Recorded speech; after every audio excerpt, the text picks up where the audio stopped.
السلام علیکم مینوال امید لرم چې تاسو به ټول روغ جوړ به وئ. عزتمنو د خان بابا او د زیشان مخامخ شول چې څه چلو شو. راځئ مینوالو د کیمرې مخامخ باندې څنګه او د کیمرې نه خواته دوی څنګه تعلقات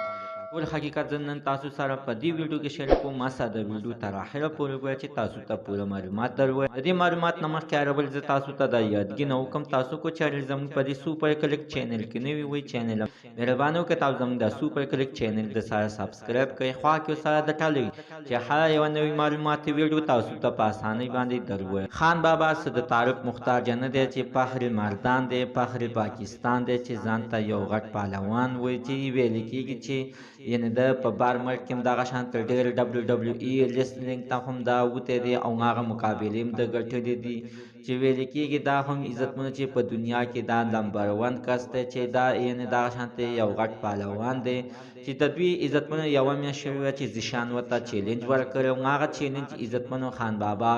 ایکسپټ کړی او ویې ویله چې ته چې څه چیلنج وې زه ما ته منظوره ده چې خان بابا عزتمنو اخره کې مجبور شو او د زیشان د دې کور ته ورغلی یعنې اجرې ته ورغلی او زیشان سره ملاقات وکړ او دواړه آمنے سامنے شول او ورته ویې ویلې چې زیشان یو څو ډبه لګوم کو زیشانو ته په جواب کې ویل چې په میلمه باندې څوک لاس نه اوچتوي خو چې مې مجبوره کړي بیا به زه تا باندې یعنې لاس اوچتوم خو خان بابا په دې کې لاړلو او ورته ویې ویلې چې زما اجرې ته لاړ شه چې زما اجرې ته به راشي هلته کې به یعنې ته چې ستا چې څه چیلنج دی ما ته منظور ده او زما اجرې ته زر ته ځه راځه. په دې کې خان بابا چې تم هم ایثار نه شولو او لاړلې روان شولو او ورته ویې ویلې چې زه به ستا انتظار کوم.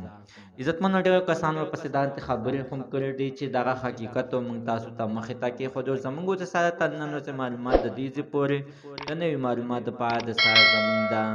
سوپر کلیک چینل د سره سبسکرایب کړئ خوا کې سره د ټلۍ نشان ووهئ چې هر یوه نوي معلوماتي ویډیو تاسو ته په اسانۍ باندې در ورسي.